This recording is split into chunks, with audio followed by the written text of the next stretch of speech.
Welcome back to the AI Ripple Effect podcast. And today I'm delighted to be joined by Vijay Kapila, the Senior Director of Controls Engineering at Design Conveyor Systems, DCS. Vijay, it's great to have you on the podcast. Nice to meet you as well. Excited to be here. Fantastic.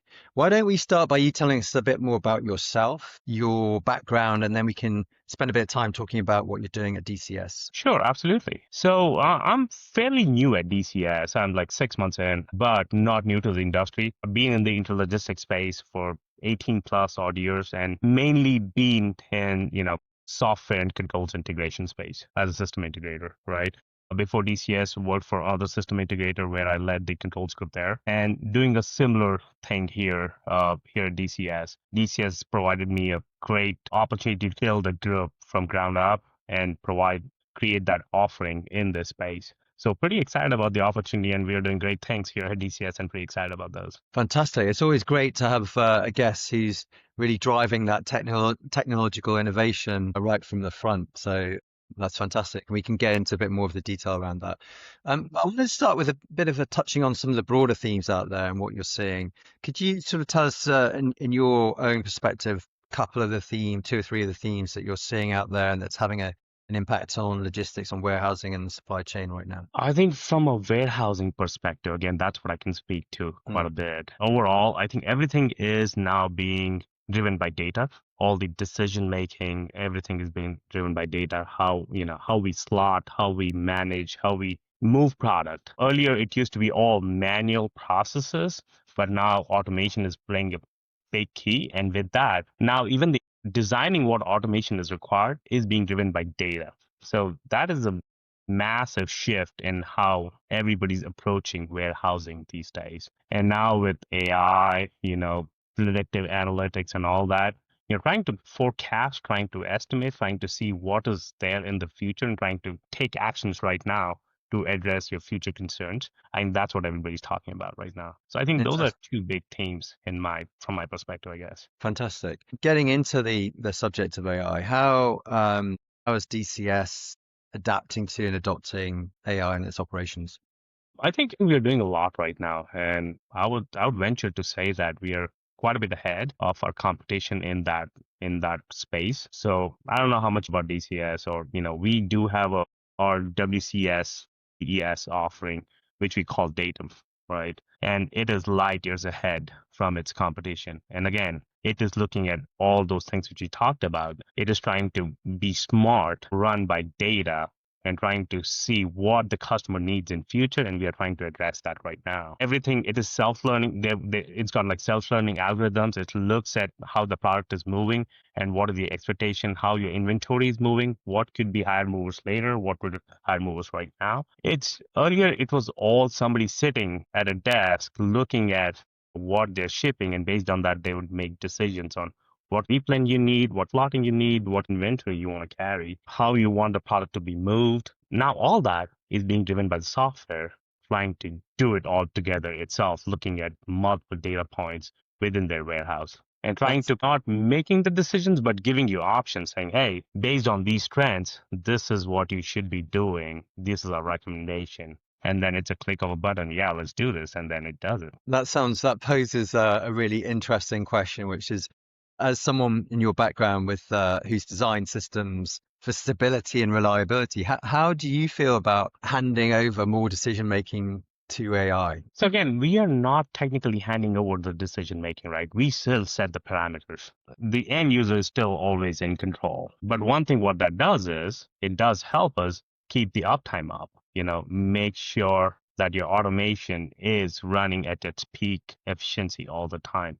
Or if it were to run into any issues in the future, you try and mitigate that ahead of time. But again, as I said, it'll give you options. It's you are still the decision maker based on, does it make sense for your business? But then it can also give you different trends and different scenarios saying, hey, based on this, these are the potential outcomes if we do this right now. Interesting, yeah.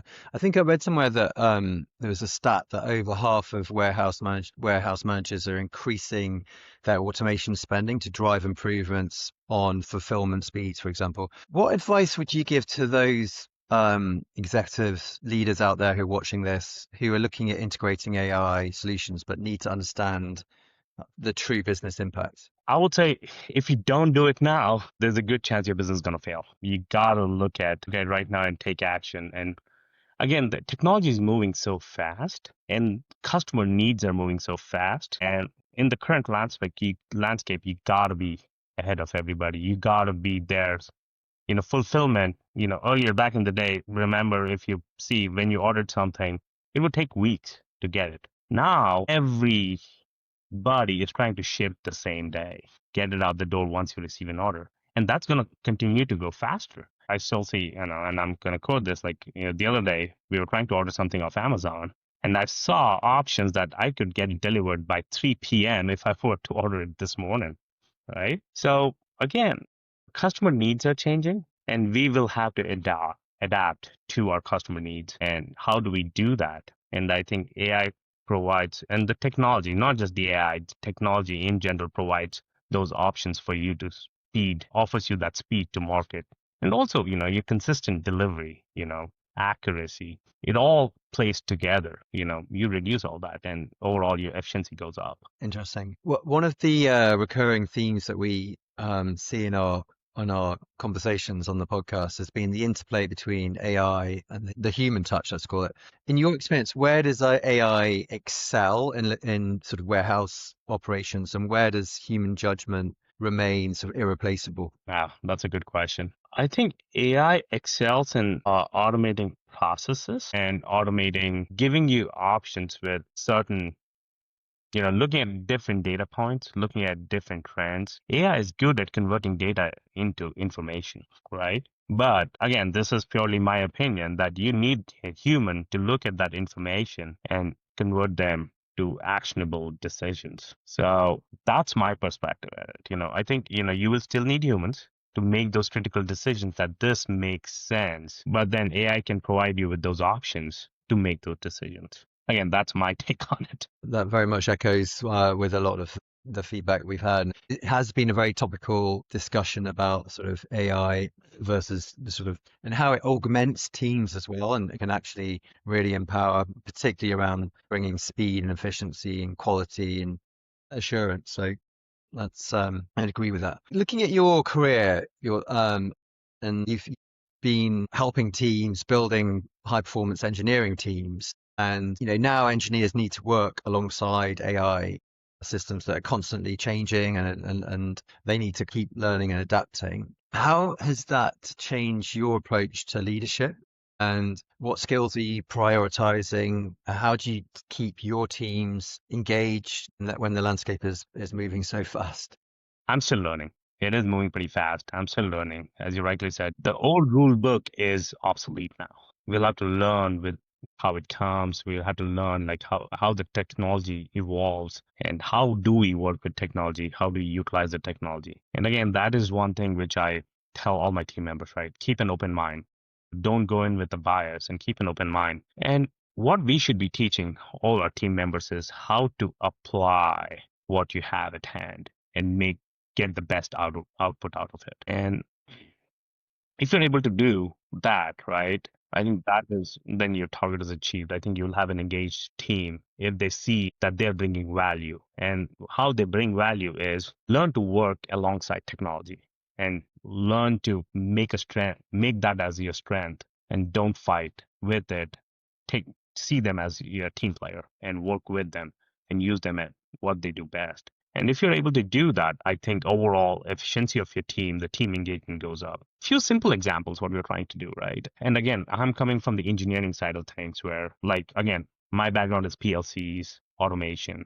And right now we are building tools to automate engineering processes. And initially you would see that little bit of resistance from the team, but they start seeing the value of it when they see that, okay, something which I was doing for 10 hours, 20 hours, 40 hours, now with this new tool, it can learn from me and provide the same output in 20 minutes. I can use my time more productively in engaging projects where I could truly use my brain and do something instead of doing that repetitive work. That's mind-boggling. That's changed a lot of people's mindset on it. And I think that has helped tremendously. And I think that'll continue to happen and evolve more. And we'll have to adopt it. We'll have to embrace it. Absolutely. There are prototypes of warehouse, sort of 2030 warehouses already being built with sort of AI-powered robots at the heart of it. But to your point about that sort of becoming, keeping ahead of the wave of change, how do you ensure that that technology, what's your approach to future-proofing, particularly on technology investments when that pace of change is chomping at our heels? I think that's a tough question to answer, right? Uh, Again, you have to keep your eyes open and ears open and try to.